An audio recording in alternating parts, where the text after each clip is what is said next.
fasa 1. Masuk tahun depan, Januari, Februari, catch-up plan fasa 2 atau disebut juga sebagai bridging program. Bridge jambatan. Bridging program sebelum anak-anak itu masuk ke sesi persekolahan tahun depan 2022 yang bermula pada bulan Mac. Ingat tu, sesi sekolah tahun depan adalah bermula pada bulan Mac 2022. Dia bukan mula bulan 1. Dia bukan seperti tahun-tahun sebelumnya. Dia bermula bila? Bulan 3. Jadi antara tempoh September hingga 28 Februari itu nak buat apa?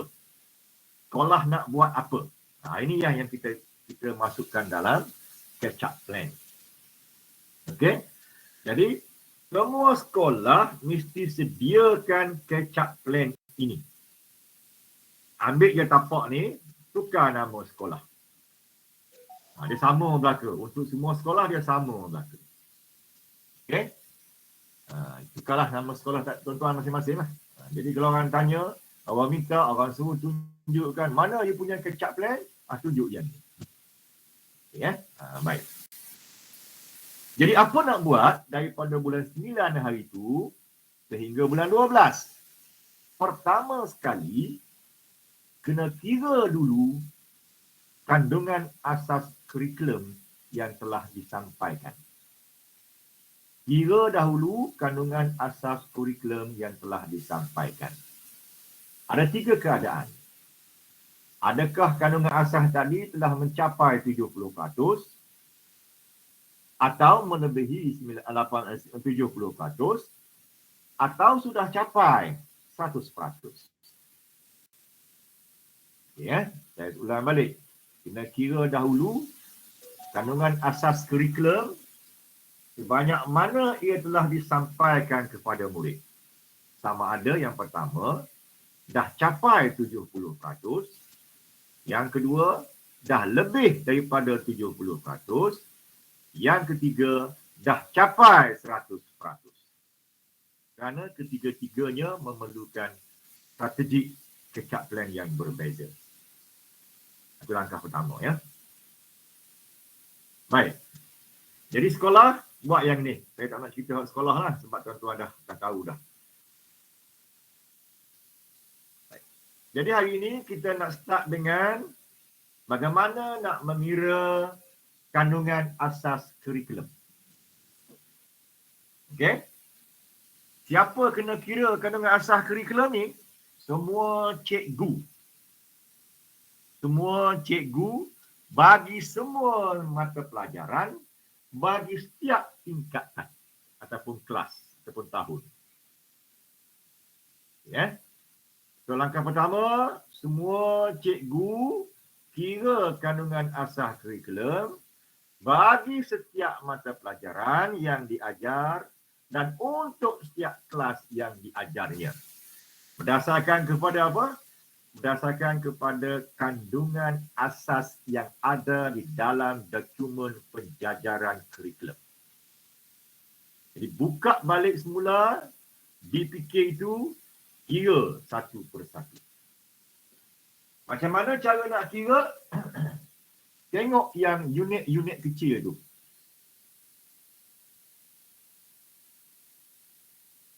.1.3. Kira satu-satu tu.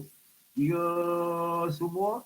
Ada berapa tajuk, ada berapa subtajuk, ada berapa unit dalam kandungan asas itu untuk setahun. Kira yang tu. Hitung semua tahun. Katakanlah saya ambil contoh matematik di sini, matematik tingkatan 4. Saya kira-kira semua yang kecil-kecil tadi, ada 41 subtopik. 41 unit kecil dalam kandungan asas. Okey. Lepas tu saya dah kira yang telah saya ajar. Okey, ni dah lepas kira semua. Sehingga bila? Sehingga 1 November baru ni. Sehingga 1 November saya sudah selesaikan 31 semua sekali. Okay, saya dah bilang semua. Oh, saya dah ajar kepada murid saya sebanyak 31 subtopik. Jadi berapa banyak telah saya selesai? Bahagilah 31, bahagikan dengan 41, darab 100. Artinya, bagi tingkatan ini, tingkatan 4 ini, kelas 4 gamma ini, saya telah selesaikan kandungan kurikulum saya sebanyak 75.6%. Baru satu kelas. Kelas lain pula, kira yang macam ni lah. Okey, kalau ada 4 kelas dia kena buat. Bukan kira satu kelas ya, sebab 4 kelas dia kena buat. Okey, boleh follow setakat tu? Boleh tuan-tuan? Boleh. Boleh ya. Okay. Baik, setelah dikira pada setiap kelas,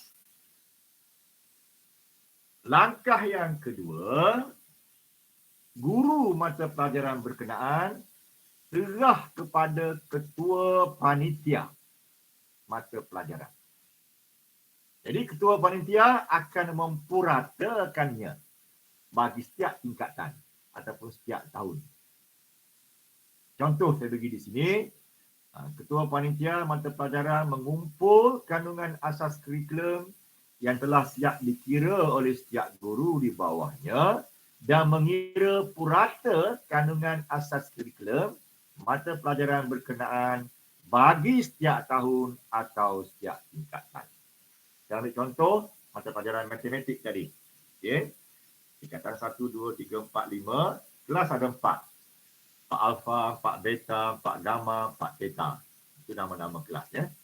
Tingkatan 1, kelas 4 alfa, saya dah habis semua 1%. Dah selesai. Tingkatan 4 beta, baru 90%. Tingkatan 4 gamma, 85%. Tingkatan 4 theta, saya baru habis 70%. Maka purata kandungan asas kurikulum bagi setiap tingkatan seperti berikut. Campur semua, 100 campur 90, campur 85, campur 70. Saya dapat 345%, bahagikan dengan 4. Okay, sebab ada 4 kelas. Maka untuk tingkatan 1, saya dapat 89.25%. Begitulah seterusnya ya. So, jumlah peratus setiap kelas bahagikan dengan bilangan kelas, kita akan dapat purata untuk setiap tingkatan tadi. Okey. Angka purata inilah yang nak dimasukkan di dalam Google Form yang diberikan oleh jabatan. Itu yang kita salah dulu, yang kita tak buat dulu. Sebab kita tak faham cara nak kira. Okey. So, yang nak dimasukkan data mana? Data berasaskan purata bagi setiap tingkatan, bagi setiap mata pelajaran. Yang diminta lah. Kalau tak silap saya, kalau sekolah rendah ni 4 subjek yang diminta. So, masuk angka purata. Langkah yang ketiga, ini contoh 3 angka tadi ya.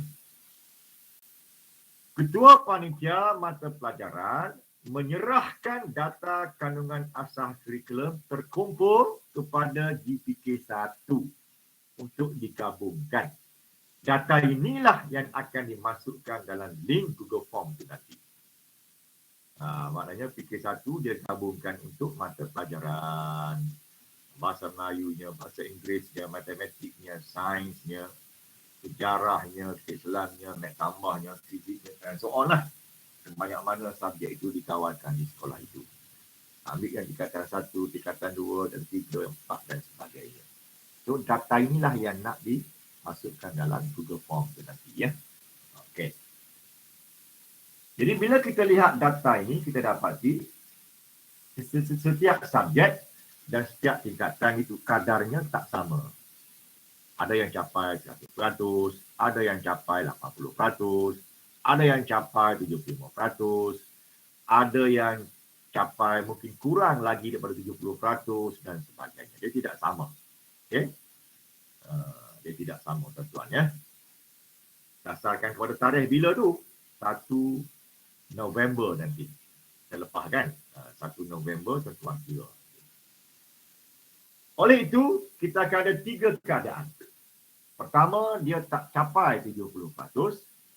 Yang kedua, dia lebih daripada 70%.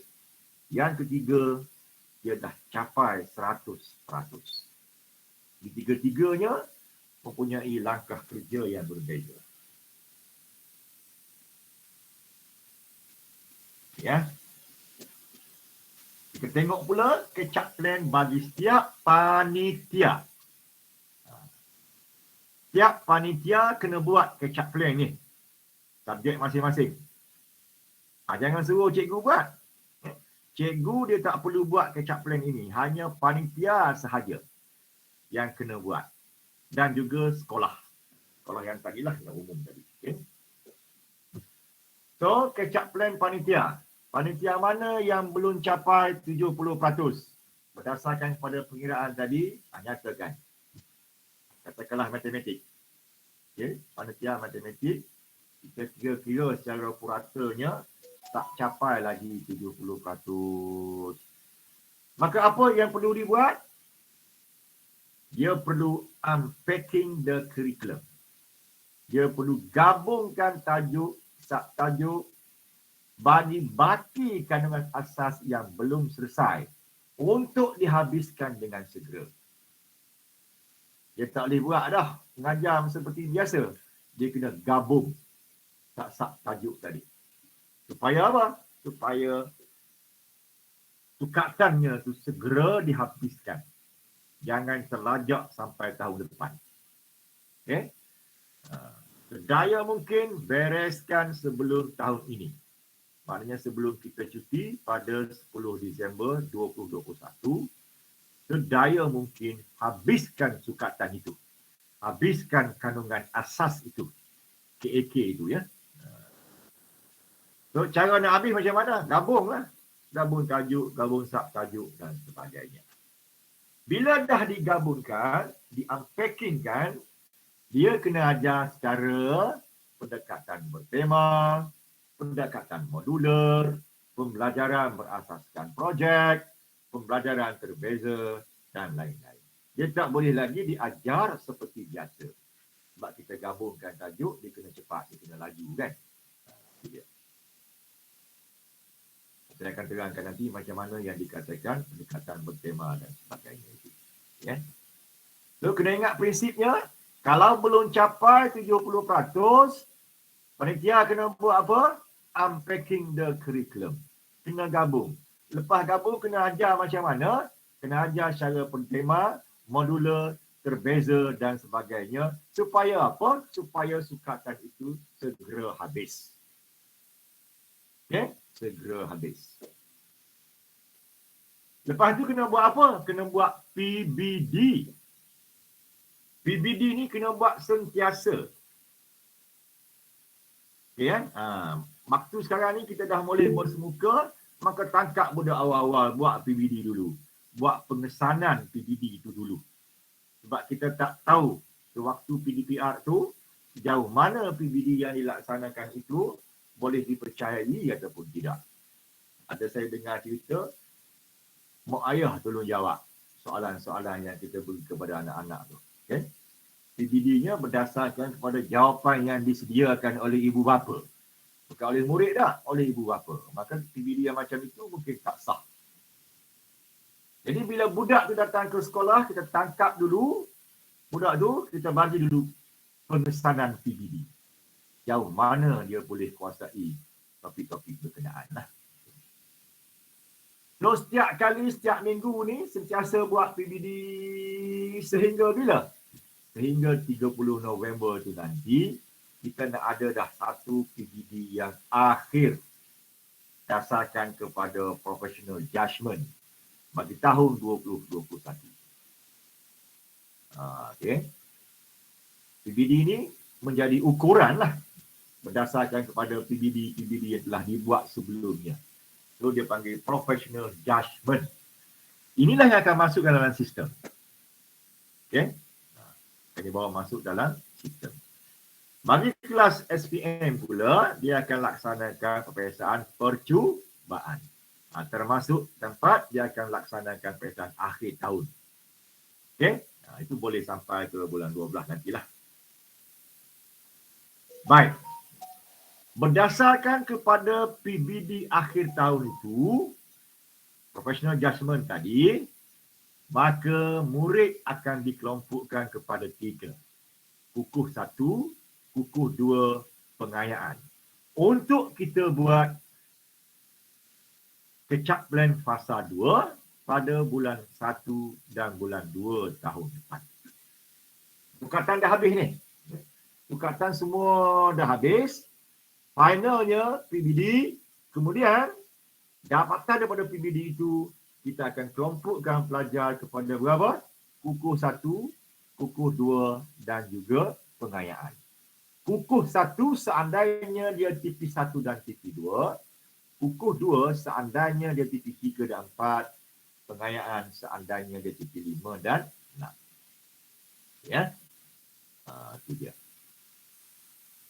Selain daripada itu, okey, di bawah catch-up plan fasa 2 ni, bulan 1 dan bulan 2 nanti, atau kita panggil juga sebagai bridging program, seandainya budak itu, budak literasi dan numerasi, masih belum kuasai kemahiran 3M, maka kita akan teruskan dengan literasi dan numerasi pada bulan 1 dan 2 tahun depan. Okey? Akhir tahun nanti, buat test budak tu, dia tak lepas lagi. Maka bawa pada bulan 1 dan 2 tahun depan. Okey? Begitulah seterusnya. Bagi murid yang kukuh 1, dia duduk TP1, TP2, kukuh 2, duduk TP3 dan 4, dan juga murid pengayaan TP5 dan TP6. Ataupun yang ketiga, kalau sukatan tak habis juga lagi, sukatan tahun ni tak sempat habis juga lagi, maka dia terpaksa bawalah pada bulan 1 dan bulan 2 tahun depan untuk membereskan kandungan asas kurikulum. Jadi saya mencadangkan supaya tak terlajaklah, ya. Tak terlajak. Buatlah macam mana sekalipun supaya boleh selesai pada tahun ini. Dan kandungan asas kurikulum. Kecualilah yang terpaksa.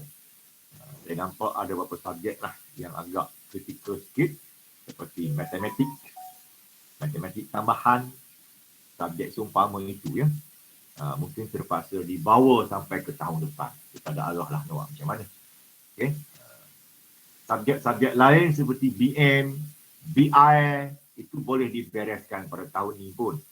Sebab dia tidaklah kata tematik, dia lebih kepada kemahiran yang tertentu yang kita kena ajar.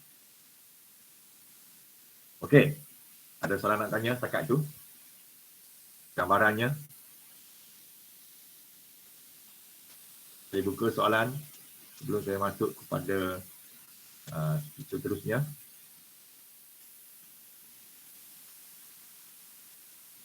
Ya, semua ni boleh faham ke ni? Anybody can boleh tanya, silakan.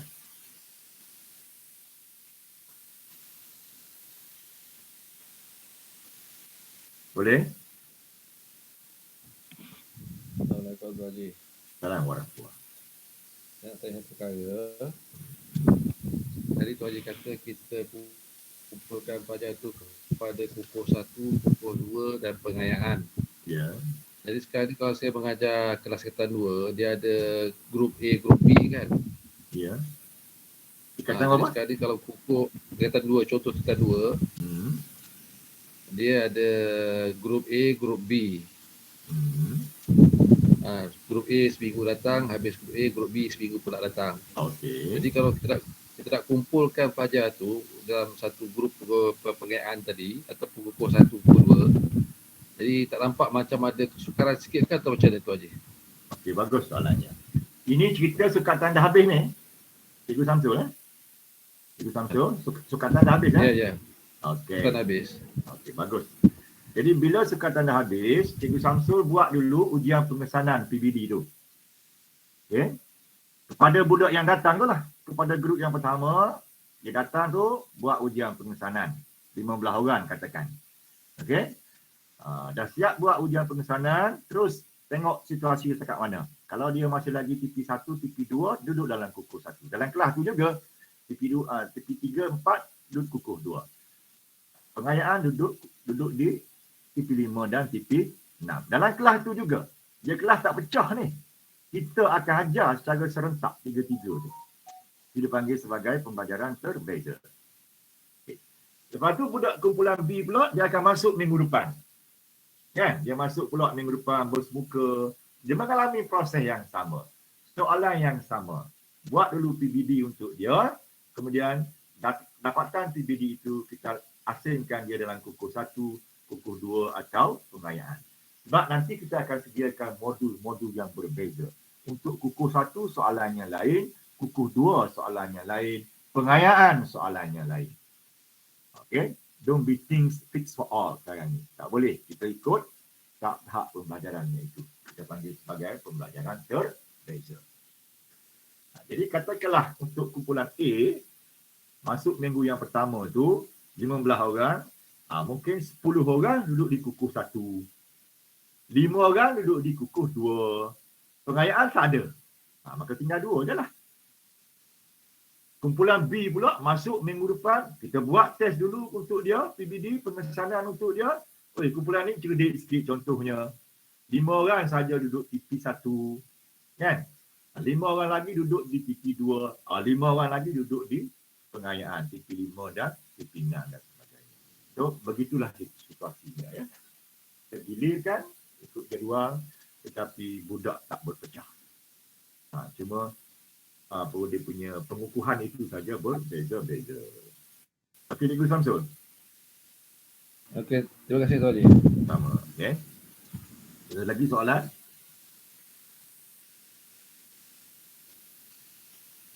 Okey, cantik. Assalamualaikum Tuan Haji. Assalamualaikum warahmatullahi. Adakah wajib kita memberikan kepada 3 kelompok kumpulan itu atau memberi 1 dan 2 saja berdasarkan tahap keupayaan pelajar-pelajar kita? Bergantung kepada dapatan PBD. Bergantung kepada dapatan PBD. Kalau dia boleh terbahagi kepada 3, 3 lah. Kalau terbahagi 2, 2 lah. Mungkin 1 sahaja. Okay. Katakanlah you buat ujian pengesanan tadi, semuanya duduk TP1 dan 2 sahaja. Maka kesemua sekali duduk TP1 dan 2 sahaja. Boleh? Okey, Pak boleh teruskan. Baik. Itu kalau ingat yang belum capai 70%, tak boleh buat lagi kukuh 1, kukuh 2 pengayaan itu. Kena bereskan dulu kurikulum. Jangan nak buat sekarang, tunggu sampai kurikulum itu dihabiskan. Baru boleh buat kukuh 1, kukuh 2 dan pengayaan. Terus. Baik. Jika balik kurikulum tadi, mungkin ada panitia yang dah capai lebih daripada 70%. Saya percaya, okey, pada tarikh 1 November, kebanyakan panitia sudah melebihi 70%. 1 November ya, saya ambil tarikh itu, 1 bulan 11. Mungkin ada yang 80, mungkin yang ada 85, mungkin yang ada 90 dan sebagainya. Kebanyakannya telah melebihi 70%. Okay, kalau sekolah rendah kecuali matematik lah. Mungkin kalau belum capai tu. Hak lain saya rasa majoriti dah capai. Jadi kalau dah melebihi 70%, nak buat macam mana? Dia boleh yang pertama, laksanakan PDP seperti biasa sehingga selesai KAK-nya. Dia boleh teruskan macam biasa sebab nak habis dah. Tinggal topik je lagi. Selesaikan terus. Okay. Atau dia juga boleh unpacking the curriculum. Dan suruh cepat lagi habis, dia gabung. Pun boleh, tak salah. Dan dia boleh habiskan secepat mungkin kandungan atas curriculum itu. Jadi bila dia gabung, maka pendekatan pengajarannya pun berbeza. Dia kena gunakan pendekatan bertema, pendekatan modular dan sebagainya lah. Okay. Kemudian dalam tempoh itu dilaksanakan PBD, terus laksanakan PBD. Jangan berhenti PBD itu. Okey. Sekurang-kurangnya setiap minggu kena ada PBD.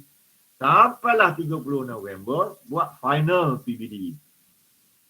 Okey, final itu berdasarkan kepada professional judgment.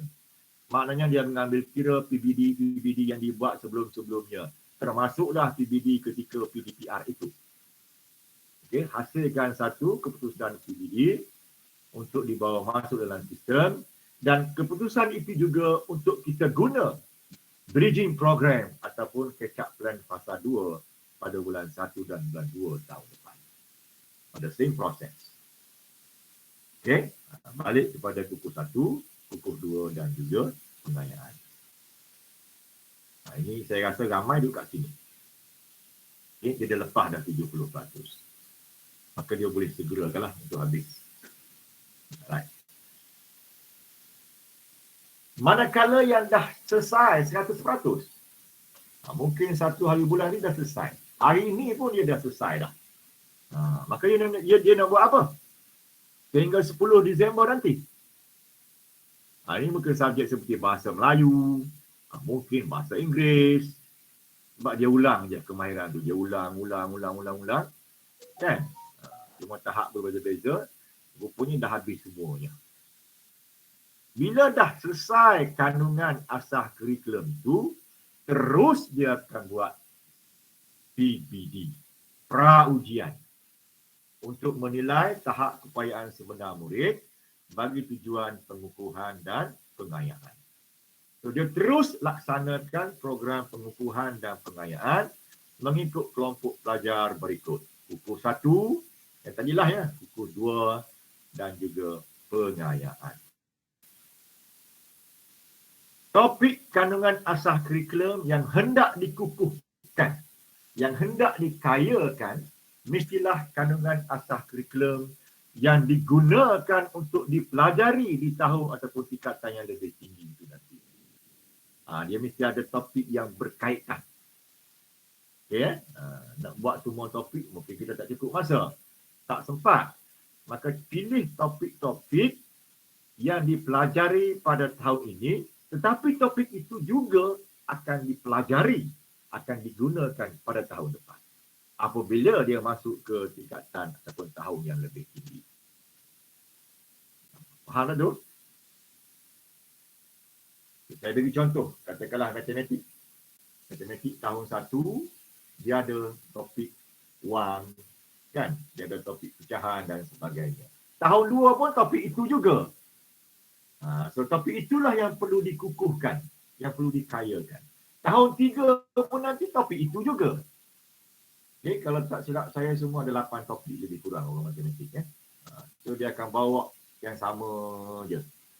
Topik itu sama, cuma kadarnya berbeza-beza.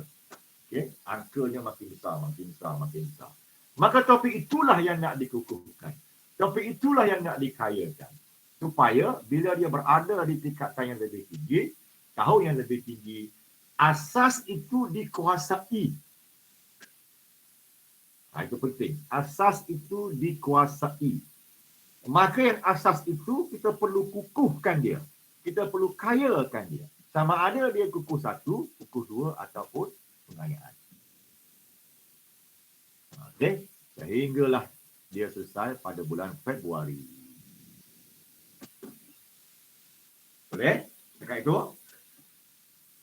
Jadi teruslah pelaksanaan PBD itu. Dalam konteks kukuh 1, buat PBD. Pra and pasca. 2 kali. Okey, kukuh 2 pun buat PBD. Pra and pasca. Bagi setiap topik. Pengayaan pun sama. Pra and pasca. Bagi setiap topik. Katakanlah kita buat 1 minggu 1 topik misalnya. Okay, maka kena ada 2 PBD lah. Pra 1, pasca 1. Masuk minggu yang kedua, topik lain pula. Pra 1, pasca 1. Kita nak tengok perkembangan dia tadi. Masuk minggu yang ketiga, pra 1, pasca 1. Bagi topik itu. Okay, bagi topik itu. Itu maksudnya PBD secara berterusan. Dia bukan lagi secara segmen macam kita fikir biasa ya. So, dalam proses itu 30 November mesti ada satu PBD yang final lah, professional judgment, untuk kita masukkan balik dalam sistem dia. Okey. Mungkin pada akhir tahun nanti, kumpulan murid itu sudah berbeza. Kumpulan murid yang akan kita gunakan pada tahun depan, mungkin sudah berbeza.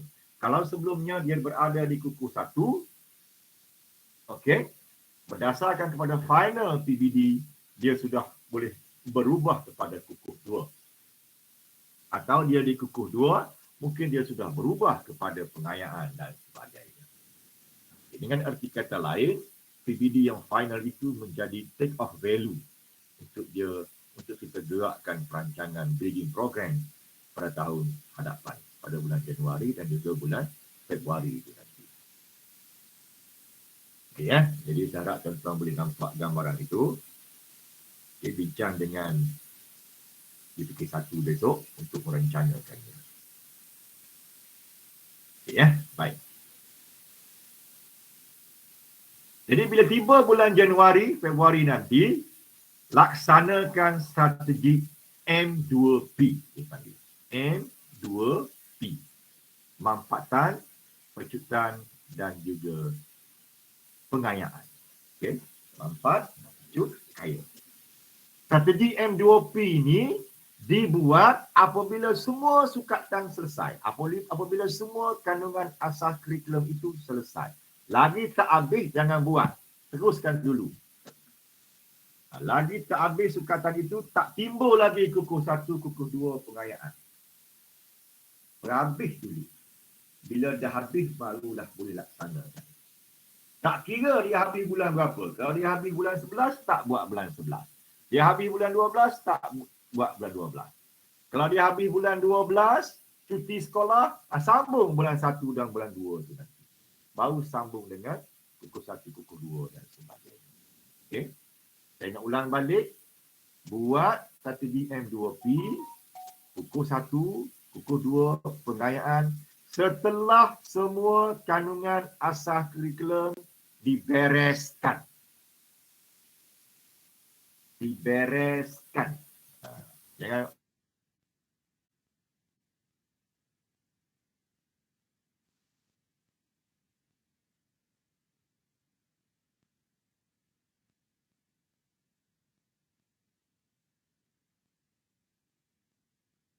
tambah pula. Bereskan sehingga bulan 12. Jangan mencecah tahun depan lah. Sebab tahun depan kita nak buat dah pula bridging program ataupun catch up plan fasa 2. Okey. Okey ya.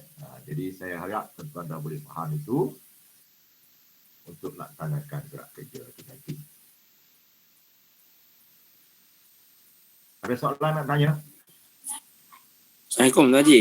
Assalamualaikum. Cikgu Syarul ni daripada 16 nak tanya lah. Pra ujian ni kalau sekolah nak buat bersama boleh tak Tuan Haji? Boleh, tak ada untuk masalah. serentak, maknanya senang untuk pengurusan. Boleh. Tak ada masalah. Maknanya dalam minggu yang pertama tu kita buat serentak semua ada ujian semua. Minggu pertama bila tu? Contohnya, okey, sebab dia nak ni 30 hari bulan November kan. Jadi maknanya sebelum 30 November tu, seminggu sebelum 30 tu kita buat pra ujian. Boleh, tak ada masalah. Okey, tak apa macam tu. Jadi, terima kasih ya. Sama. Okay. Itu terpulang kepada sekolah ya. Mungkin nak buat serentak, mungkin nak buat dalam kelas masing-masing, okey. Mungkin nak ikut cikgu masing-masing. Ataupun mungkin nak buat dalam PDP. Itu terpulang kepada cikgu. Kita tak tetapkanlah, okey. Janji 30 hari bulan tu ada PBD final. Ataupun mungkin cikgu tak nak buat. Cikgu nak himpun saja PBD yang dahulu pun boleh, tak ada masalah. Sekiranya PBD yang dahulu itu boleh dipercayai. PBD yang dibuat secara online itu, secara PDPR itu boleh dipercayai. Ada setengah orang tak percaya sebab bukan dia, bukan budak tu yang jawab. Mungkin parent dia yang tolong jawab. Ataupun mungkin dia open book test. Dia tengok buku dan sebagainya. Macam-macam lah. So, itu terserah kepada tuan-tuan sendirilah. Tuan-tuan yang lebih tahu nanti ya. Kita tak arahkan keseragaman. Okay? Kalau tuan-tuan nak buat, silakan. Asalkan masanya masih lagi cukup. Okey. Lagi ada soalan yang lain sebelum saya masuk unpacking the curriculum? Assalamualaikum Tuan Haji. Assalamualaikum warahmatullahi. Saya nak tanya, pasca ujian tu kita akan buat selepas semua kak tu dihadirkan. Kemudian saya nak tanya, pasca ujian bila? Terpulang kepada sekolah. Sebelum 30 November juga ke? Apa dia? Pra ujian dengan pasca ujian tu mesti dilakukan sebelum 30 November ke? Tak kisah. Tak kisahnya tu. Okey. Pasca ujian tak kisah. Mungkin nak buat pada minggu akhir bulan 12 tu pun boleh. Kan sebelum 10 hari bulan tu boleh, tak ada masalah.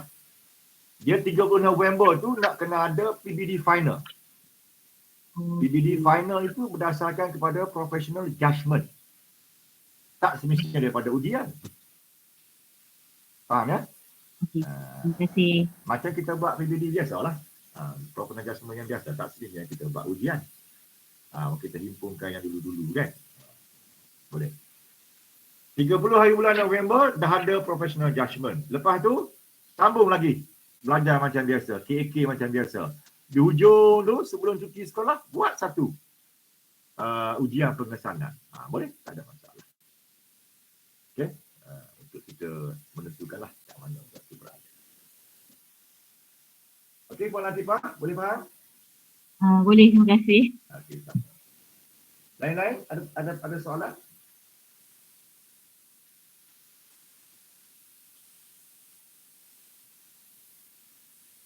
Okey saya sambung.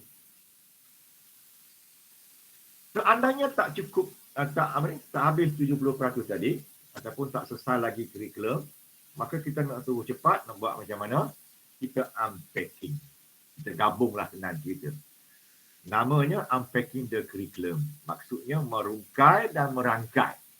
Rungkai satu, rangkai satu. Okey, dipikir yang kita ada itu. Baik.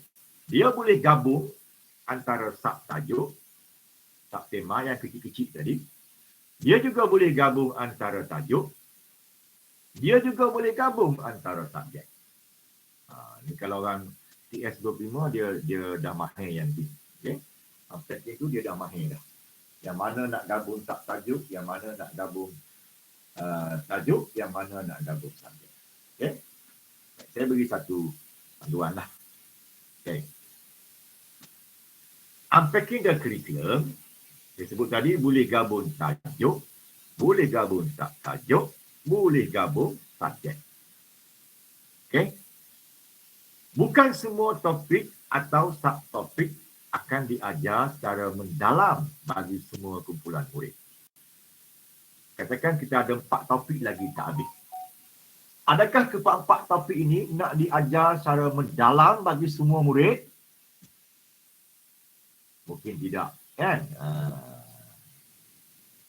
Murid yang lemah, yang TP1, TP2 tadi, mungkin kita secara touch and go je. Kan? Tapi murid yang TP6 dan sebagainya tadi, itu mungkin kita ajar secara mendalam. So, ikutlah kebolehupayaan murid. Bukan semua topik atau subtopik akan diajar secara mendalam bagi semua kumpulan murid. Skop dan kedalamannya diajar mengikut aras kebolehupayaan murid. Ada topik yang diajar secara touch and go atau hit and run. Ada topik yang diajar secara mendalam. Namun begitu, pengetahuan dan kemahiran asas tidak ditinggalkan. Yang paling penting, kemahiran asas, pengetahuan asas tak boleh tinggal. Kena ajar juga, walaupun secara touch and go, secara hit and run. Maknanya dia arah rendah adalah. Ya. Jadi setiap panitia secara kolaboratif, maknanya dia akan duduk semeja. Bergabung ni, jangan buat seorang-seorang. Duduk panitia duduk serentak ramai-ramai. Kaji baki sukatan yang masih belum disampaikan semasa tempoh PDPR tadi. Kira dulu sebanyak mana baki sukatan masing-masing. Lepas itu, step yang kedua, telitikan subtopik, topik atau subjek yang boleh digabung jalinkan untuk diajarkan sama ada secara bertema, modular, project based learning berbeza dan lain-lain. Bukan semua topik boleh digabung. Bukan semua subtopik boleh digabung. Dia kena kaji dulu, study dulu. Dia tahulah hak mana boleh, hak mana tak boleh. Okay? Lepas itu, sediakan RTH yang menggabungkan subtopik-topik tadi. Kemudian laksanakan PDP dengan menggunakan pendekatan bertema, modular dan sebagainya. Sebab itu saya arahkan pada minggu ini, selesaikan minggu ini juga, panggil semua guru, bawa di SKP masing-masing, duduk dalam panitia masing-masing, kira baki sukatan, lihat baki topik yang ada untuk digabung jalinkan. Wajib buat yang itu. Saya ulang balik. Okay. Lepas ni, esoklah terus tak besok, kumpulkan semua guru ya, duduk dalam panitia masing-masing, kira baki sukatan yang masih ada menggunakan formula yang saya ajar tadi. Kemudian, telikikan subtopik, baki-baki topik yang masih ada yang belum dibereskan, lihat yang mana boleh digabung jalinkan. Mungkin antara subtopik, mungkin antara topik, mungkin antara subjek. Ini semua akan dibuat kalau akan dapat kita tahu kalau dibuat bersama, kolaboratif. Sebab itu sekolah menengah saya nak ketua bidang lead ni. Sekolah rendah ketua panitia. Okey dia GPK 1. Empunya dia, honor dia pengetua guru besar. Duduk semeja semua dalam bilik itu. No, sekarang buat kira. Okay, jangan tunggu. Okay? Jangan suruh asing-asing. Tak jadi. Dia mesti buat serentak. Okay. Setelah di unpacking, siap-siap.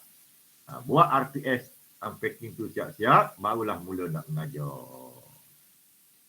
Nak mengajar dengan cara apa? Bertema boleh. Modular boleh. Dan sebagainya. Saya cadangkan, ini cadangan saya lah. Sesuai gunakan modular. Sebab kalau nak guna projek, lambat masanya. Okay, nak guna bertema tu kena kreatif sikit.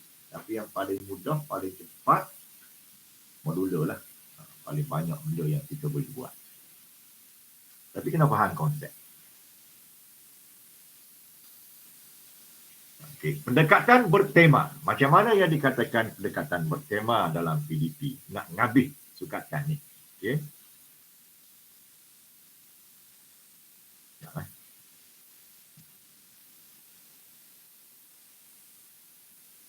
Dia lebih kepada merentas mata pelajaran. Ya.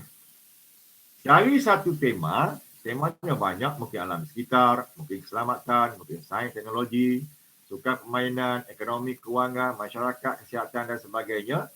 Dan dalam setiap subjek menyentuh tema-tema ini.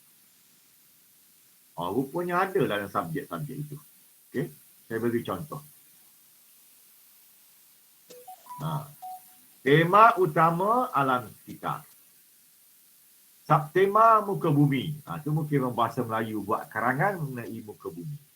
Potensi muka bumi, sumber alam kepada kehidupan manusia misalnya.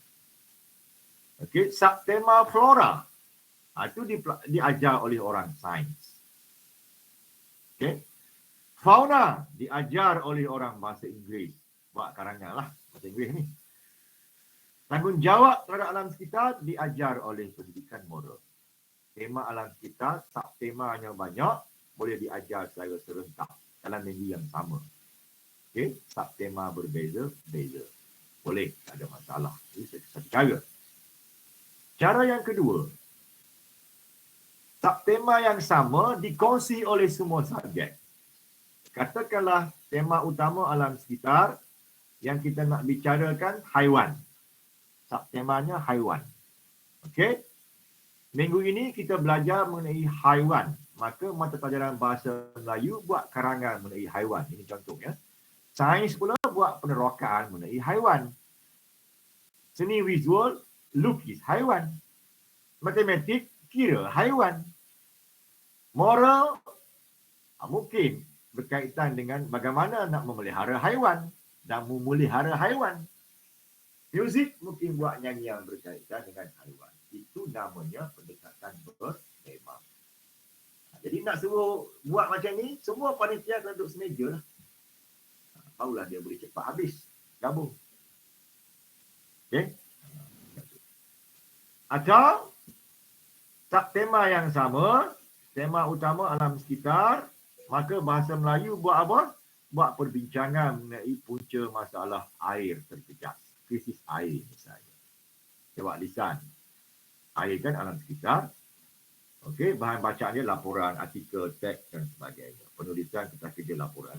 Orang sains pula berkaitan dengan alam sekitar menjalankan kajian tentang tekanan air dan tekanan atmosfera. Orang moral pula meninjau sikap dan amalan rakan-rakan dalam penggunaan air. So, topik air belaka ni dulu. Tapi disentuh oleh banyak mata pelajaran. Ini kalau nak buat pendekatan bertema. Dalam jangka masa yang singkat ini, subjek-subjek pitisan, subjek-subjek yang bukan core tadi tu, boleh kita buat macam ni. Cepat habis. Cepat selesai. Okay. Tapi yang saya galakkan ialah pendekatan ini, modular. Bermaksud memecahkan kemahiran-kemahiran kepada unit-unit kecil yang dikenali sebagai modul. Jadi cikgu kena buat modul lah. Modul pada murid-murid itu. Sama lah juga macam modular yang kita buat ketika PDPR dulu kan. Kita sediakan modul. Cuma kali ini topiknya lebih banyak. Topiknya lebih banyak. Dia tergabung. Okay. Kalau modul sewaktu kita PDPR itu mungkin ikut topik-topik je. Satu modul, satu topik. Masuk minggu depan topik lain pula. Teruskan topik lain pula. Kali ini topik-topik itu digabungkan. Lebih banyak sikit. Okay? Digabungkan. Mungkin 2 topik. Mungkin 3 topik. Itu bergantung kepada keupayaan guru dan murid tu lah. Keupayaan murid tu lah. Begitu ya. Tapi modulnya kena sediakan. Satu modul itu digunakan oleh 3 kumpulan murid tadi. Murid yang lemah soalannya lain. Soalannya arah rendah. Murid yang sedang, soalannya arah sedang. Murid yang pandai, soalannya arah tinggi. Ini kena berbeza-beza. Topik sama, unit sama, kandungan sama, soalannya berbeza-beza. Itu namanya pendekatan berbeza. Ya. Saya beri contoh di sini. Okey. Cuba faham yang ini. Yang bintang tu. Yang bintang dulu. Okay. Apa maksud bintang? Bintang kita boleh gabungkan apa? Mendatar dalam mata pelajaran yang sama. Mendatar dalam mata pelajaran yang sama. Horizontal. Maksudnya kita gabungkan sub-topik. Okay. Sub-topik ataupun topik. Kalau bulat tu apa? Bujurnya apa? Mendatar merentas mata pelajaran yang berbeza. Gabungan topik dalam beberapa mata pelajaran yang berbeza. Topik hampir sama tapi boleh digabungkan antara mata pelajaran. Kalau bintang tadi, mata pelajaran sama. Topik sub-topik berbeza. Okay. Segitiga tu pula menegak dalam mata pelajaran yang sama dan tahun pula berbeza. Mungkin tahun 1, tahun 2 dia boleh bergabung. Okay. Yang kotak 4 segi itu pula menegak merentas mata pelajaran berbeza dan tahun berbeza. Subjek pun berbeza, tahun pun berbeza. Ini perik sih kalau nak buat yang ini. Saya cadangkan 2 je lah. Okay. Nak buat yang ni lah. Iaitu merentas bagi subtopik yang berbeza dalam mata pelajaran yang sama. Yang bintang tu. Ataupun pergi kepada yang bulat. Okey. Lain tu bukan tak boleh buat. Boleh buat. Tetapi agak kritikal dalam keadaan kita masa tak cukup. Okey. So, pokok pangkalnya gabungkan tajuk. Gabungkan tajuk. Supaya dia mudah. Supaya lebih cepat diajar. Okey. Itu dia. Contoh. Sejarah. Nampak dia gabungkan dua tajuk di situ. 5.1, 5.2. Untuk seminggu. Standard pelajaran pula dia ada 3. Kan? Dia gabungkan 5.1.3, 5.2.1, 5.2.7. 3. Dia bergabung banyak subtopik ya. Tuan-tuan kena suruh cikgu buat macam itulah. Okey. Seterusnya pembelajaran berdasarkan projek. Ini saya tak payah tunjuklah. Okey. Ini tak cukup masa. Saya suruh je. Nak siap tu tak cukup masa. Tuan-tuan masa sekolah pendek je. Nak buat projek ni kurang-kurang 3 bulan.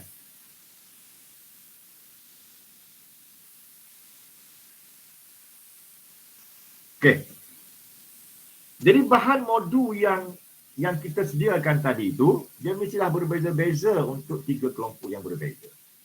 Dia tak boleh fix for all, tak boleh sama. Ya? Kelompok kukuh 1 misalnya, frasa teks ayat mudah. Bahan bergambar, aktiviti memadan, gabung, pasang siap. Saya lebih suka perkataan pasang siap itu. Okey. Tapi kelompok yang kedua, dia bukan frasa dah, dia teks, peringkasan teks. Bahan maujud seperti bahan bergambar dan model. Bahan mentah pada siap atau sudah siap. Masuk pula pada kumpulan pengayaan teks penuh. Okey. Bahan digital ataupun maya seperti laman sesawan sebab dia boleh teroka sendiri. Bahan mentah yang belum diproses. Bahan yang mencabar murid untuk explore dan menilai serta mencipta. Dia menilai dan mencipta. Dari segi bahan. Dari segi tugasan pula yang kita nak beri soalannya nanti, kalau kukuh 1 tu, kebar sepenuhnya. Kemahiran berfikir arah rendah sepenuhnya. Memahami, mengetahui. Targetnya untuk TP 3. Masuk kukuh 2, kebar campur kebat. Ada analisis, ada aplikasi, ada memahami. Target untuk TP 4 dan TP 5. Untuk pengayaan pula, kemahiran berfikir arah tinggi sepenuhnya. Mencipta, menilai, menganalisis dan sebagainya. Target untuk TP 6. Jadi, tuan-tuan kena sediakan bahan, tugasan dalam modul tadi, dalam modular tadi, berbeza-beza mengikut kelompok murid. Diajar dalam waktu yang sama, dalam minggu yang sama. Topik sama, tajuk sama, bergabung tadi, tetapi bahan tak sama, soalan tak sama. Okey, bahan tak sama, soalan tak sama. Dia tak boleh fix for all macam amalan kita buat hari ini. Itu dia ya. Kemudian, bila tuan-tuan buat PBD, kan, tiap topik tadi kena buat PBD, before and after.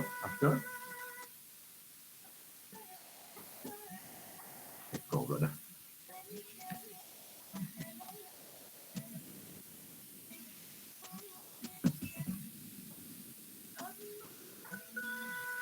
Lantar.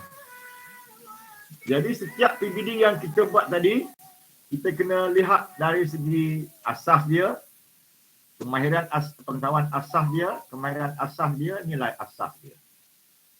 Ya. Dengan uji pengetahuan saja, kita juga mesti uji kemahiran, kita juga mesti uji nilai. Tiga-tiga kita kandunglah. Kaedah PBD terpulang pada tuan-tuan lah nak buat macam mana. Saya tak tentukan. Itu tuan-tuan sendiri yang tahu ya. Ada nak buat KSK ujian serentak. Ada nak buat dalaman je, ikut kelas, ikut waktu. Kan?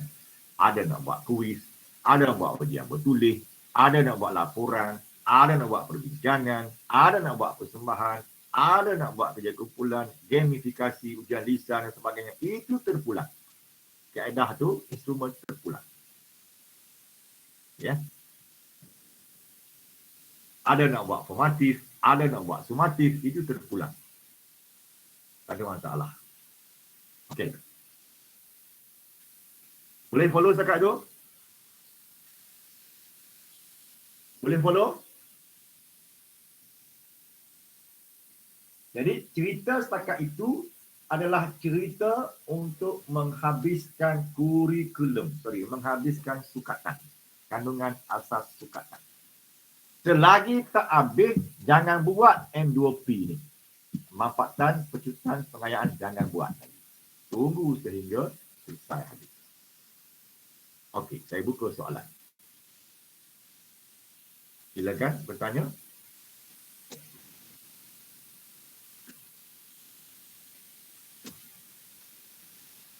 Kalau ada nak tanya, silakan.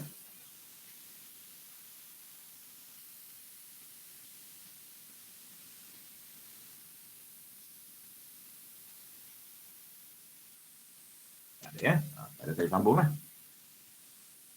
Baik.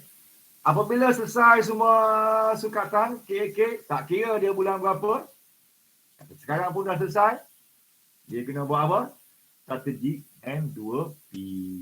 Manfaatan, pecutan dan pengayaan. Di sinilah lahirnya kukuh 1, kukuh 2 dan juga pengayaan setelah dia diuji lari melalui PBD. Jadi tujuan kita buat PBD untuk apa? Untuk menentukan dia tu berada di mana. Kalau TP1, 2, kukuh 1, 3, 4, kukuh 2, 5, 6, pengayaan. Okey. Lepas tu barulah kita buat aktiviti pengukuhan dan juga pengayaan. Mengikut modul-modul yang telah saya terangkan tadi. Modul telah saya terangkan. Baik. Jadi timbul soalan, macam mana nak buat rancangan mengajar setelah sukatan habis? Setelah sukatan itu habis semua dah. Nak buat rancangan mengajar yang macam mana? Adakah kita nak gunakan ERPH macam sekarang? Jawapannya tidak. Tiada sukatan itu rancangan mengajar yang baru. Mengikut M2P. Okey. Jadi rancangan mengajar yang kita guna sekarang, yang guna ERPH dan sebagainya itu adalah untuk menghabiskan sukatan. Okey. Bila dah habis sukatan, tak boleh lagi kita gunakan RPH itu. Sebaliknya, kita gunakan RPH M2P. Seperti mana yang akan saya tunjukkan sekarang. Okay. Nak dapatkan di mana RPH M2P ni, tuan-tuan pergi kepada sumberku. Pernah dengar sumberku? Ya, nah. Di mana dapatkan sumberku ini? Di mana nak dapat pautan sumberku ini? Siapa boleh jawab pada saya?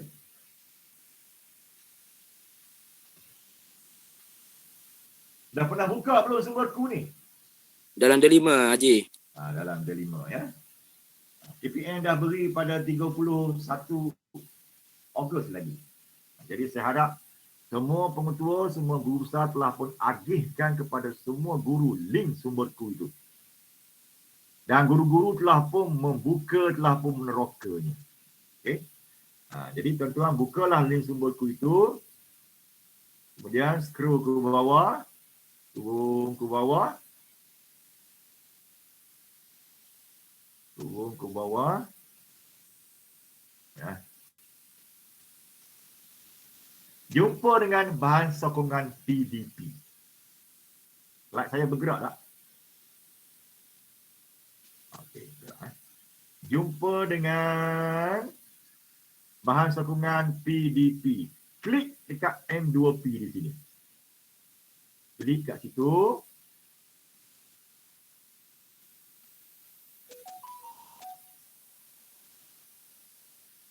Ya. Mula.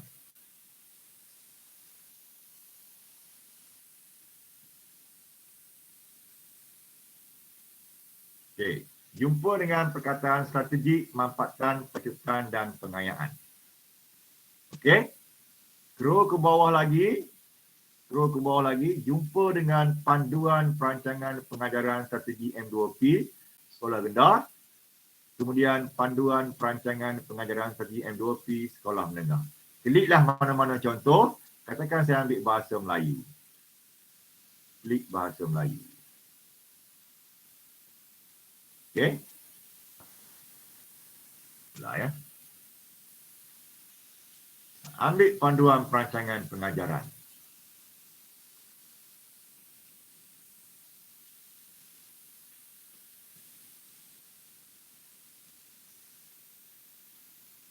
Sekejap, kita tengok baca. Cuba-cuba tuan tengok. Itu RTH dia. Itu RTH dia. Nampak tak? Nampak? Dia terbahagi terus. Satu RPH terbahagi terus. Ada kukuh 1, ada kukuh 2, ada pengayaan. Okay. RPH ini kena buat setiap hari ke? Siapa boleh jawab? Nak buat setiap hari ke nak buat macam mana? 2 minggu sekali. Seminggu sekali. Minggu sekali dan 1 minggu itu dia pakai untuk bergilir. Minggu di rumah, seminggu di sekolah. Ya. Jadi tuan-tuan kena buat RPM macam ni lah. Bila dah habis sukatan nanti. Kalau tak habis jangan buat macam ni. Tak habis, habiskan dulu menggunakan RPS biasa. Bila dah habis baru guna RPS ini. Tak boleh pakai dah RPS biasa tu. Kena pakai RPS beginilah. Okay. Bahasa Melayu contohnya hari terus buat Isnin sampai Khamis. Isnin sampai Jumaat. Terus ambil seminggu. Okay. Tarikh pun untuk seminggu. Standard kandungan, tengok berapa topik yang kita gabungkan. Standard pembelajaran pun sama juga. Berapa subtopik yang kita gabungkan untuk seminggu itu. Okay. Untuk seminggu itu. Kemudian jenis pra-ujian. Jenis pra-ujian yang kita nak buatkan untuk topik itu. Sebelum kita kukuhkan dia, buat pra dulu. Buat PBD pra dulu. Ini saya sebut tadi. PBD pra bagi setiap topik. Setiap minggu. Buat pra-ujian gini. Daripada itulah baru kita tentukan. Oh, dia di kukuh 1. Oh, ni kukuh 2. Ni pengayaan. Bagi topik itu. Kita pun laksanakanlah pengukuhan. Ikut modul yang kita buat tadi. Dah siap semua tu, dah habis semua tu. Minggu tu, Isnin, Selasa, Rabu, Khamis, Jumaat katakan. Buat pula pasca ujian. Bagi topik itu. Setelah dia lalui seminggu, dia ni dah berubah rupanya. Buat pasca ujian. Okay. Dia tak duduk di kukuh 1 dah. Mungkin duduk di kukuh 2 dan sebagainya. Dah meningkat. Okay. So, setiap topik, setiap minggu ada pra, ada pasca. Ada pra, ada pasca dan sebagainya. Habis minggu tu. Minggu depan pula. Topik lain pula. Proses sama lah. Okay. Gabungkan subtopik dan sebagainya. Ada pra-ujian. Kemudian, buatlah ringkasan mengajar untuk kukuh 1 macam mana, kukuh 2 macam mana, pengayaan macam mana. Berdasarkan kepada format yang diberi inilah. Objektif dia berbeza. Aktiviti dia pun berbeza. Dan soalan latihan pun berbeza. Sampai habis selesai. So, tuan boleh buat yang ni. Okay? Sehingga tahun depan lah. Jadi kalau kita ada tahun ni mungkin ada 5 minggu kot sekolah. Mungkin sempat 2 kali je buat kot. Maka 2 topik. Tahun depan mungkin sempat banyak topik lah. Topik yang lain. Sebagainya. Akhir sekali, tentukan the PBD final pula. Masuk bulan 2 nanti, buat satu lagi PBD judgement, open judgement yang final untuk kita menentukan dia sebagai TOB untuk budak itu bergerak kepada tahun-tahun yang lebih tinggi, tingkatan yang lebih tinggi. Itu dia.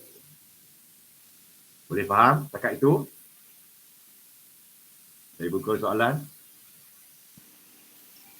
Ji, berdasarkan slide yang ditunjuk sekarang ni, Jadi kita tengok yang dekat dia punya atas itu, mata pelajaran sebelah tu hari. Adakah kita wajib meletakkan hari? Sebab kalau kita meletakkan tempoh masa tertentu dan RPH ini digunakan untuk kelas-kelas yang lain. Saya mencadangkan supaya perkataan hari itu dimansuhkan. Macam mana pandangan Haji? Hari itu boleh je Isnin sampai Jumaat. Oh, tulis macam tu je? Tulis macam tu, Isnin hingga Jumaat. Okey, hari Isnin sampai Jumaat. Tarikh tu pula, tarikh Isnin tu berapa hingga dan Jumaat tu berapa hari bulan. Itu je. Dia RPH ini kita guna untuk menggantikan RPH ulang kaji. Ingat dulu kan? Zaman-zaman kita dulu, kalau dah habis sukatan, RPH tulis apa je? Tulis ulang kaji. Itu je cara kita dulu.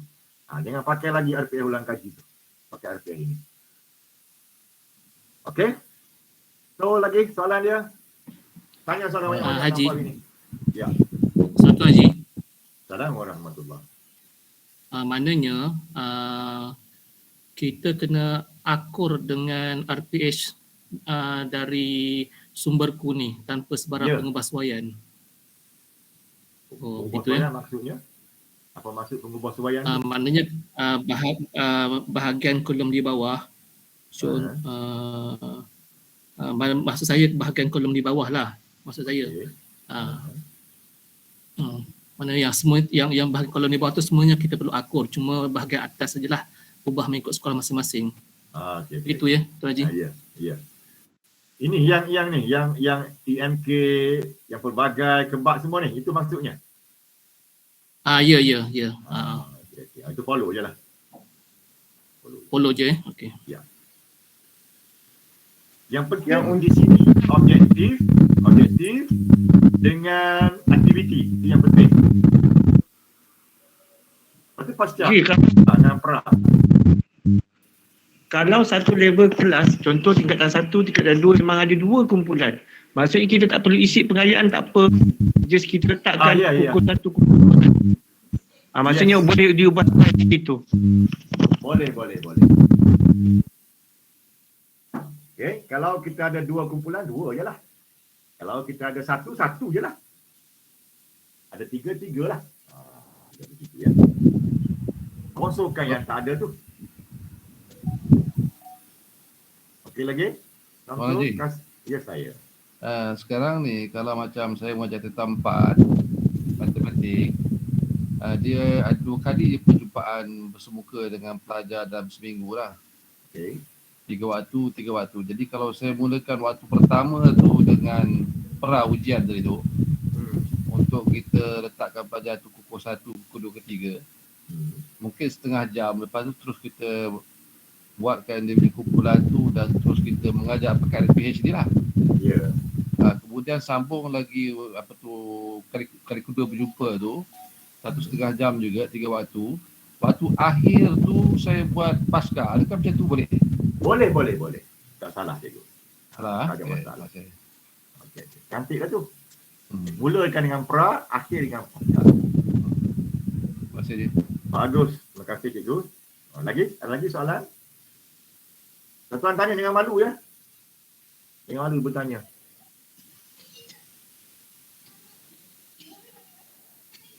Pegawai ada nak tanya tak? Pegawai juga kena turun ke sekolah nanti, kena bimbing. Kena faham lah. Kalau tak faham nak bimbing macam mana? Assalamualaikum Haji. Ya, saya. Untuk kepastian Haji. Satu, RPH ini boleh berkongsi dengan guru dalam tingkatan yang sama, boleh ke? Macam ni contohnya tingkatan 3. Okey, tingkatan 3. Jadi 3 Maliki, 3 Hanafi, 3 Syafi'i. Satu RPH sahaja. Adakah budak tu sama? Masalah budak sama. 3 Maliki mungkin ada 2 kumpulan je. 3 Syafi'i mungkin ada 3 kumpulan. Don't be copyright RPH. Maknanya mana satu guru satu RPH lah. Ya. Itu ya. Ya. Saya ingatkan satu RPH tu boleh berkongsi semua guru. Guys, tak boleh. Sebab budaknya berbeza-beza. Okay. Sebab dia contohnya sekolah 16 itu dia ada 2, kukuh 1 dan kukuh 2 dulu. Difahamkan macam tu. Pengayaan ada? Mungkin ada. Pengayaan tak ada. Ya ke tak ada pengayaan? Takkan bodoh lah ke budak tu? Aha. Sekarang ni you buat teori tapi you tak uji pun lagi. Uji dulu. Mungkin ada 3, mungkin ada 2, mungkin ada 1 bagi setiap kelas. Okey. Dia tak sama. Cikgu nak ambil jalan pintas, nak suruh mudah, nak kongsi semua. Tak boleh. Okey. Okey tak Taji, boleh. terima kasih. Okey, sama. Ada lagi soalan? Setiap kelas dia tidak sama ya. Okey, salam. Silakan. Saya nak tanya satu je untuk kepastian lah. Sekejap, Untuk tadi tu Haji kata untuk semua subjek kan? Untuk semua penelitian. Macam mana pula sentuh soal penelitian bahasa Arab dengan pendidikan Islam? Untuk RPH. Kita boleh ubah ataupun kita nak tulis bahasa Melayu? Sekejap cikgu, saya ada hal ya. Okey. Kebetulan ada orang datang rumah dia. Nak buka buku. Apa yang ni?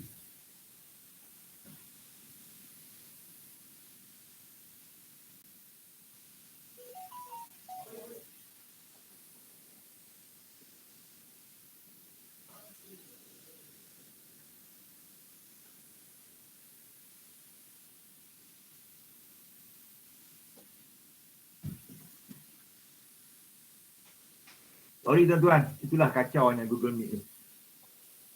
Okey, semula apa tadi cikgu? Azharuddin? Okey, untuk ni tadi, untuk RPH ni, untuk pendidikan Islam dengan bahasa Arab, kita nak tulis bahasa Melayu ke nak guna tulisan Jawi? Tak kisah. Tak kisah ya? Tak kisah, boleh. Asalkan faham sudah. Okey. Maknanya kalau kita guna untuk bahasa Melayu pun tak apalah. Boleh, tak ada masalah. Okey, terima kasih Tuan Haji, tu je. Sama-sama. Okey. Ada lagi? Sebab silibus dah habis kan? Silibus dah habis ni. Kalau silibus tak habis, jangan buat. Macam ni. Ya. Okey. Okey, next. Ada lagi soalan dia? Assalamualaikum cikgu. Assalamualaikum warahmatullahi. Hafiz ni. Ya, Hafiz. Cikgu, saya nak tanyalah, maknanya kalau silibus dah habis, maknanya kita boleh pilih sama ada nak buat yang ni untuk yang ni, kira satu strategi lah kan, pendekatan terbeza ni. Ya. Maknanya saya takutlah sebab ada setengah yang datang, tiba-tiba dia cakap, kenapa tak buat RPH yang ni? Maknanya pada saya, kalau silibus saya tak habis, maknanya saya masih menggunakan RPH biasa. Ya. Sebab saya takut tu lah, sebab tadi ada cikgu cakap, macam pendekatan terbeza. Lepas tu kalau ikut surat perkeliling pun, kalau saya tak sempat, contoh macam mengajar darjah 1 lah, mana TP1, TP2 tu saya masih melakukan intervensi lah. Saya sokong lah dengan cikgu cakap tadi, maknanya kira pendekatan terbeza atau differentiated instruction ni, kalau kita dah habis, baru kita boleh buat RPH ni. Yes, syarat wajib dia mesti habis sukatan dulu. Kalau tak habis, jangan ngada-ngada nak buat. Terima kasih cikgu. Lagi satu tadi saya nak betulkan lah, yang sumberku ni kena type terus. Kalau dalam dilema tu dia sesat dulu. Tekan sumberku, semua boleh masuk. Terima kasih. Assalamualaikum. Bagus Bizudin. Ingat tu, mesti habis dulu. Kalau tak habis, orang tanya saya, macam mana kalau tak habis tahun ni? Bawa tahun depan. Tak habis tahun ni, tak habis juga sukatan tahun ni. Bawalah tahun depan. Ada buat macam mana tak habis. Kan? Tapi kalau boleh, sedaya mungkin habislah. Sebab itu disebut dalam KPM Perkasa tu adalah bridging program. Bridging tu ada dua. Ada dua laluan aktiviti. Satu PDP, secara intervensi yang kita sebut tadi, yang juga secara pengukuhan dan pengayaan. Intervensi ni bagi yang pertama, murid belum kuasai kemahiran 3M. Terus macam biasa. Yang kedua, murid yang belum mencapai sehingga TP3. Yang ketiga, murid yang belum menghabiskan keseluruhan kandungan asas kurikulum. Jadi macam Cikgu Hafizuddin tu, kalau dia belum habis lagi kandungan asas kurikulum, teruskan. Intan tutup sekejap. Bising window. Okay. Macam Cikgu Hafizuddin tadi, dia tak habis lagi sukatan. Maka teruslah. Murid yang belum menghabiskan keseluruhan kandungan asas kurikulum. Jangan buat lagi M2P sehingga dia selesai. Guna RPS biasa. Kalau tak beres tahun ni, sambung tahun depan. Nampak macam mana kan? Boleh habis? Hafiz? Ya, insya-Allah. Tapi itulah saya rasa saya buat mampatan sikit kot. Saya buat mampatan sikit lah. Tapi saya tak buat pecutan lah. Pengayaan saya tak buat, saya buat mampat sikit lah. Mana cepat sikit lah. Okey. Terima kasih, Cikgu. Okey, sama. Okey, next. Ada lagi? Silakan soalan, tuan-tuan. Boleh bertanya, tak ada masalah.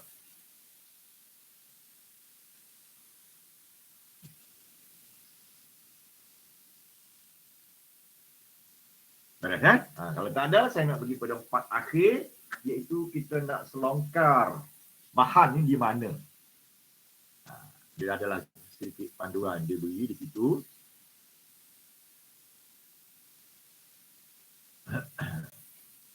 Ya, tuan-tuan ya.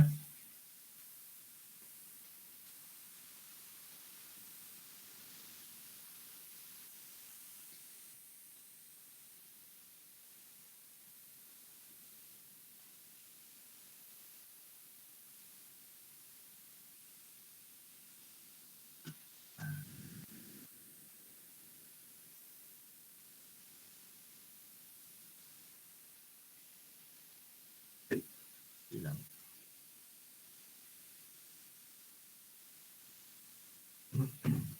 Okey. Itu kita balik semula. Pergi ke mula-mula tadi. Okey. Klik cari bahan. Kadang-kadang ada setengah orang tak buka pun lagi ni Tak explore pun lagi. Kalau tuan-tuan explore kali yang pertama, tuan-tuan kena tekan proceed lah. Proceed. Okey, tak tekan proceed. Nak cari bahan macam mana kan? Kemudian pergi kepada directory dia. Tekan kat ujung tu.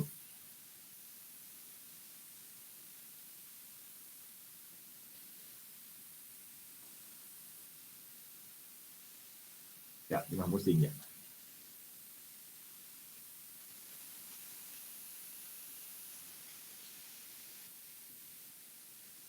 Okey.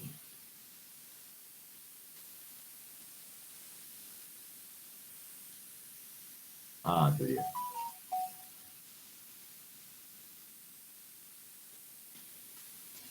Okey. Bila dah keluar paparan macam ni, carilah bahan tadi Bahan ni banyak tuan-tuan setakat ini kita ada 6,047 bilangan bahan. Okey. Bagi semua mata pelajaran, bagi semua tahun, bagi semua tingkatan. Maka tuan-tuan carilah untuk subjek masing-masing. Kliklah tahu mana tingkatan mana, subjek apa, sesi apa, dia akan keluarlah. Kalau ada. Tak semuanya ada ya. Tak semuanya ada. Okey. Cikgu nak celah sikit boleh? Boleh, silakan. Cikgu, saya pun sebab yang perkasaku ni daripada awal sumberku tu memang kita orang juga yang buat. Sebenarnya yang diorang dalam ni ada apa yang dalam Didik TV tu dia akan keluar balik dalam ni. So maknanya kalau budak-budak nak tengok Didik TV tu, maknanya bahan yang tu semua dia upload dalam sumberku balik. Okey. Link video, maknanya sumberku ni adalah kena mengenai dengan Didik TV. Okey. Terima kasih. Sama, boleh ambil dah bahan di situ ya. Baik, yang kedua, bahan-bahan ini juga disediakan oleh sumberku di peringkat negeri. Okey. Dia kumpul di peringkat negeri. Hak peringkat negeri kumpul di daerah. Hak di daerah cikgu-cikgu yang buatnya. Okey.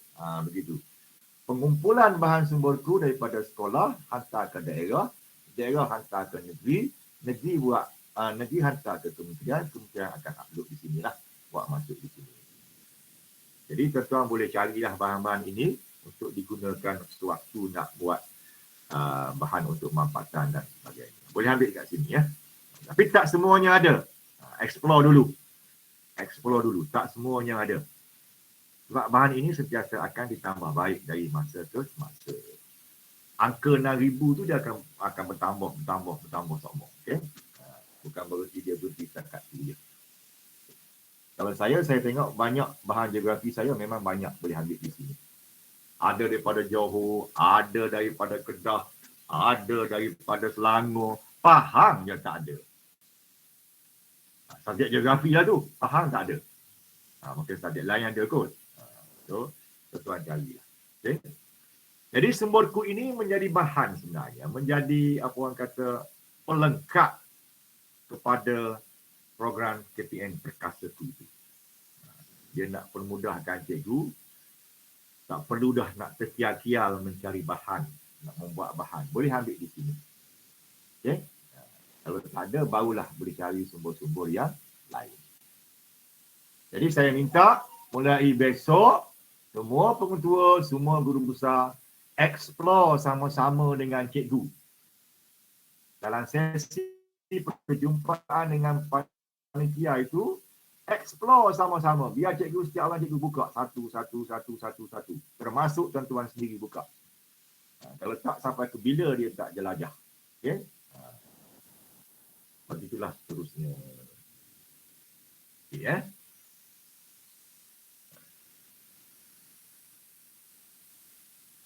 ada soalan nak tanya?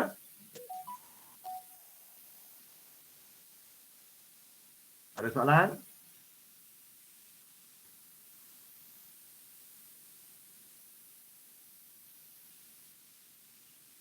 Assalamualaikum. Assalamualaikum warahmatullahi. Silakan. Kembali kepada PBD tadilah, saya nak tanya, dia kan ada pre-test, post-test. Dalam itu, antara itu kita mengajar lah kan? Yeah. Adakah instrumen untuk pre-test dan post-test tu, pasca tu, bahan yang sama, instrumen yang sama? Okey, boleh. Item pengujian yang sama. Ya, boleh. Pre dulu, kemudian tengok tahap mana, kita pun buat pengukuhan dan sebagainya, akhir sekali post soalan yang sama. Boleh soalan yang sama, ya? Boleh. Berbeza boleh, sama pun boleh. Ya. Sebab kalau kita buat pre begitu, kita nak tahu setakat mana aktiviti pengukuhan pengayaan itu telah dikuasai oleh murid setelah kita postkannya. Okey, terima kasih. Barulah kita tahu dia kuasai ke tidak topik itu. Okay? Kalau nak tukar soalan lain pun boleh, tapi arahnya samalah. Arah yang sama, jangan pula arah berbeza. Okay? Kalau budak di kukuh satu, tetap arah rendah lah. Okay? Baik. Saya nak perangkan sikit lagi sebelum kita tutup.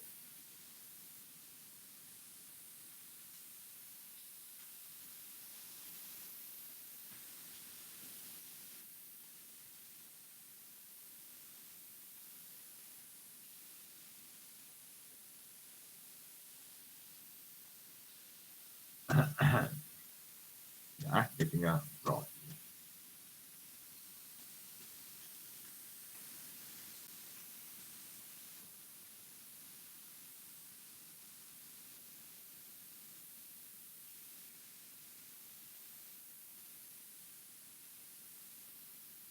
Okey. Ada keluar tak? Keluar ya? Okey, ada. Keluar tuan. Cuba tengok apa beza kukuh 1, kukuh 2 dengan pengayaan. Apa beza? Kukuh 1, memang budaknya tipi 1 dan tipi 2 kan? Okey, pengetahuan asas dan kemahiran asas membolehkan murid menyelesaikan masalah rutin bagi mencapai sekurang-kurangnya tipi 3. Jadi modul kita nanti lebih banyak kepada berfokus kepada bagaimana budak nak selesaikan masalah rutin. Okey? Jangan masuk lagi bukan rutin. Sebab dia tak capai lagi budak ni tahap itu. Murid menyelesaikan masalah rutin yang mudah dengan bimbingan guru. Artinya ketika bersemuka nanti, guru-guru ni kena banyak bersama dengan murid-murid kukuh 1. Dia kena banyak bimbing. Dan aktiviti yang hanya melibatkan kemahiran berfikir arah rendah, kebar. Seperti mengetahui, mengingati, memahami. Ini kumpulan yang kita nak target tipi 3 yang baru. Ya. Baik, bila dia sudah berada di kukuh 2, tipi 3 dan 4, lain dah pula bahan dia. Pengetahuan dan kandungan asas yang bersifat rutin dan bukan rutin. Dua benda tu. Dah masuk dah. Elemen bukan rutin. Maknanya bukan soalan-soalan yang biasa, mungkin soalan yang di luar kotak ke, soalan yang kena fikir dan sebagainya. Yang ada rangsangan dan sebagainya. Baik. Murid melaksanakan aktiviti eksplorasi untuk membolehkan pengetahuan secara terdiri. Melibatkan kemahiran berfikir aras tinggi. Yang masuk dah aras tinggi. Iaitu mengaplikasi dan menganalisis. Kebat dah masuk di sini, tapi arasnya masih lagi aplikasi dan analisis. Perbanyakkan di situ. Okey. Masuk kumpulan pengayaan, pengetahuan asas dan kandungan asas serta tambahan dan pelengkap. Kita boleh bawa masuk tambahan dan pelengkap di sini. Okey. Untuk membolehkan murid menyelesaikan masalah rutin dan bukan rutin. Tabungan rutin dan bukan rutin. Murid bereksplorasi dan berkongsi dengan rakan lain untuk dia bimbing rakan sebaya.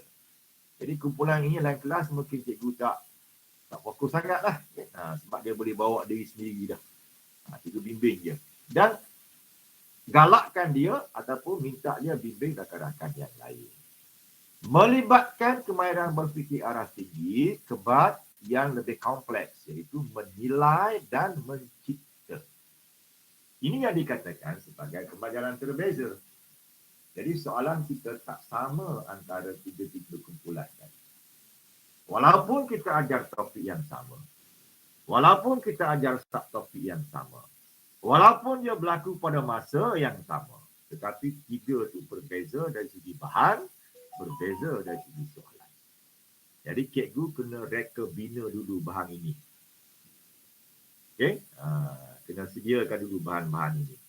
Soalan-soalan inilah untuk diberikan kepada murid. Jangan guna kaedah fix for all. Satu untuk semua. Seperti mana amalan kita sekarang. Satu bahan untuk semua. Okey? Dia kena berbeza-beza mengikut tahap. Jadi dengan kata lain, pembelajaran berbeza itu wajib dilaksanakan. Wajib dilaksanakan. Di samping kita melaksanakan PBD itu sendiri. Secara berterusan. Okey? Secara berterusan. Begitulah kerja buat kita sehingga pada 28 Februari 2022. Dah selesai, barulah kita sediakan satu PBD sebagai TOV untuk dia berganjak kepada tahun dan tingkatan yang lebih tinggi pada tahun hadapan. Okey? Begitulah. Cuma kita berdoa lah supaya tahun depan itu semuanya boleh bersemuka.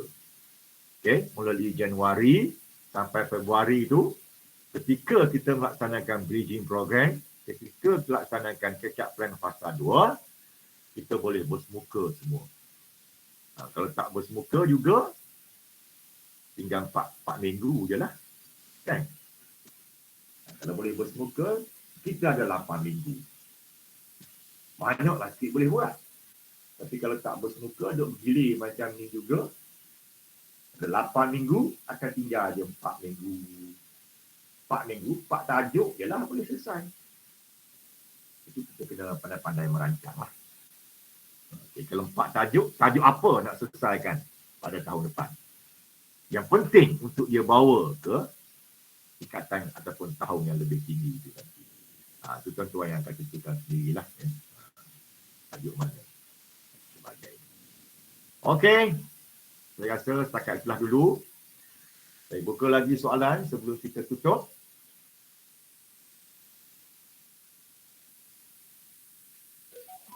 Silakan.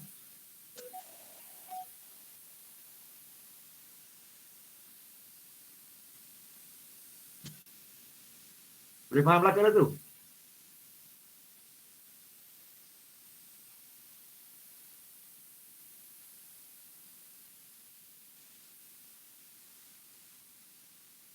Okey, boleh? Tuan-tuan?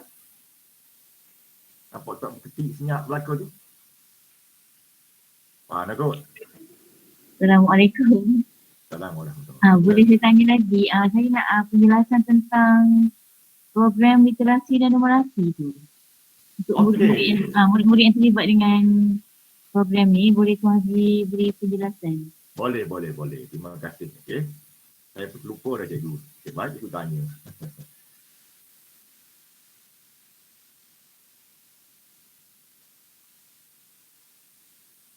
Ya, saya nak cari bahan dia cikgu. Terima kasih dah.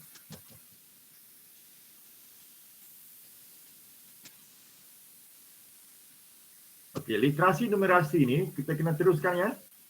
Menggunakan modul dia. Okey, ini dia. Kit pemugaran literasi dan numerasi. Ada jumpa tak? Dah keluar slide dah. Ya. So, dalam repository Tumbuhku tadi, cikgu kena buka baliklah literasi numerasi ni kerana dia mempunyai modul-modul khas yang disediakan oleh KPM. Selagi modul ini tak habis, selagi budak itu diuji dan dia tak boleh lepaskan lagi, maka cikgu kena teruskan literasi dan numerasi ini. Okey, pemulihan itu diteruskan sehingga bila? Sehingga tahun depan lah. Kalau dia masih lagi tak boleh kuasai 3M pada tahun ini, maka pada bulan 1 dan 2 tahun depan, teruskan cikgu. Jangan lepaskan lagi, teruskan. Dia boleh lepas, kata lepas bulan 2 tu nanti. Setelah tamat. Barulah kita uji semula, oh dia boleh masuk dah ke arus perdana dan sebagainya. Boleh cikgu ya? Itu yang pertama. Jadi ketika budak itu, budak dalam kelas kita biasa, okay, pada masa BM, dia dipulihkan, dia masuk kelas pemulihan, maka budak itu akan mengalami proses mengikut modul ini. Mengikut modul ini. Dia bukan duduk di kuku 1. Dia duduk di pemulihan. Jangan salah faham tu. Dia bukan duduk di kuku 1. Maksudnya, cikgu pemulihan itulah yang buat RPH untuk dia. Bukan kita. Sebab dia tak selesai lagi proses pemulihan itu berlaku. Boleh cikgu?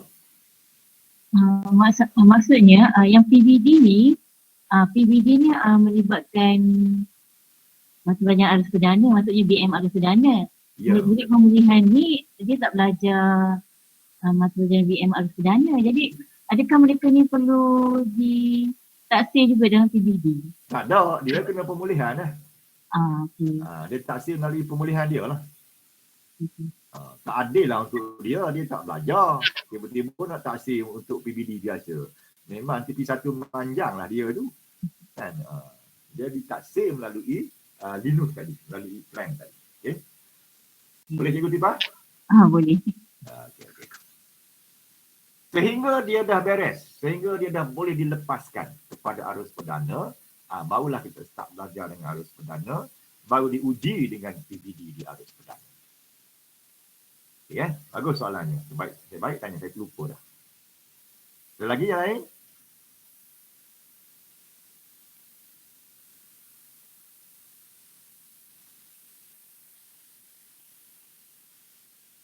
Ini juga yang tadi ya, ini juga ada dalam sumberku. Jadi kalau cikgu tanya nak dapat bahan dekat mana, dapatlah situ. Banyak bahan cikgu. Okey. Dalam sumberku selalunya banyak bahan, okey, yang boleh kita ambil. Termasuklah bahan yang saya sebutkan tadi, iaitu bahan daripada repository ya. Kaedah M2P, kaedah pembelajaran secara bertema, semua ada kat situ belakang. Cari je bahan-bahan tadi. Okay? Pergi kepada bahagian sokongan tu, ada banyak. Bahan PBD pun ada dekat situ. Telah dibuat naik dengan banyak lah. Cuma tuan-tuan kena explore lah. Ya? Sebab tu saya minta wajib explore mulai besok. Dengan semua guru masing-masing. Jangan tunggu. Okay? Biar semua orang explore. Okay, any question? Last question.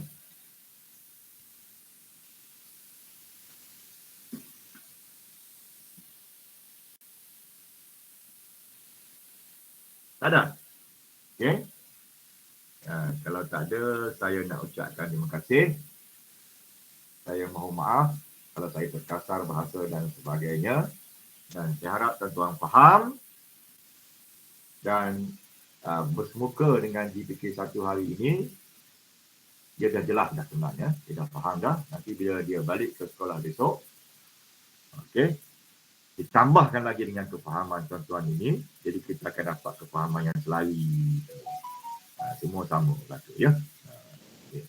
Itu saja. Dan kalau ada persoalan boleh tanya SIC masing-masing lah. Kami SIC akan bergerak ke setiap sekolah mulai minggu depan. Okay.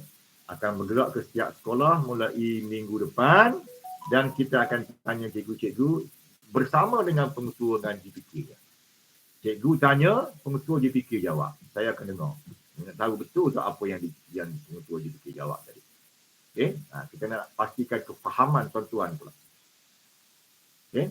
Apa yang disampaikan oleh tuan-tuan kepada cikgu-cikgu itu betul ataupun tidak. Jadi kita akan datang minggu depan, kita akan buat checking lah. Setiap sekolah telah diagihkan SIC ni. Okay, silakan untuk SIC bergerak ke setiap sekolah nanti. Okay, kalau tak faham, barulah SIC jawab. Bukan kami datang nak beri penerangan pula, tak ni. Okay, kita kira cukup dah dengan bersemuka kepada GPK 1, alamaya kepada ketua panitia dan juga guru besar. Okay. Kita datang pada minggu depan nak tahu betul ke tak betul kefahaman tadi. Kita evaluasikan kepada guru-guru. Okay. Bukan datang nak beri ceramah, nak beri penerangan. Ini tak lah. Kita nak tahu betul ke tak betul. Dan saya akan soal lah nanti. Okay. Untuk pengetua dan juga GPK 1. Di depan cikgu-cikgu dia dan saya mahu dia jawab dengan betul. Kita tak mahulah berlaku pemekatan. Hari ini kita berdepan dengan isu pemekatan. Tak berlaku pencairan tapi dia pekat, dia berhenti setakat tu je. Okay? Sebab tu saya tukar cara ni. Okay? Penyampaian kepada GPK 1 bersemuka kepada ketua guru besar dan juga guru-guru yang bentuk maya. Dan kita akan susul dengan sekolah-sekolah untuk kita nak tengok berlaku tak pencairan. Adakah dia pekat kat situ lagi. Okay, so, setakat itu saja. Tadi saya nampak ada info. Okey, boleh tak nak minta share rekod meeting pada hari ini? Boleh cikgu, tak ada masalah. Silakan. Cikgu Nurul Huda. Okay. Assalamualaikum. Boleh ke nak minta share rekod? Boleh, silakan. Okey, tak ada masalah. Okey, setakat itu saja. Sekian, wabillahi taufiq wal hidayah. Wassalamualaikum warahmatullahi wabarakatuh. Waalaikumsalam warahmatullahi wabarakatuh. Terima kasih Haji. Terima kasih Haji. Sama-sama. Terima kasih Tuan Haji. Okey, sama-sama. Terima kasih Haji. Terima kasih Tuan Haji. Assalamualaikum. Terima kasih. Assalamualaikum. Terima kasih Tuan Haji.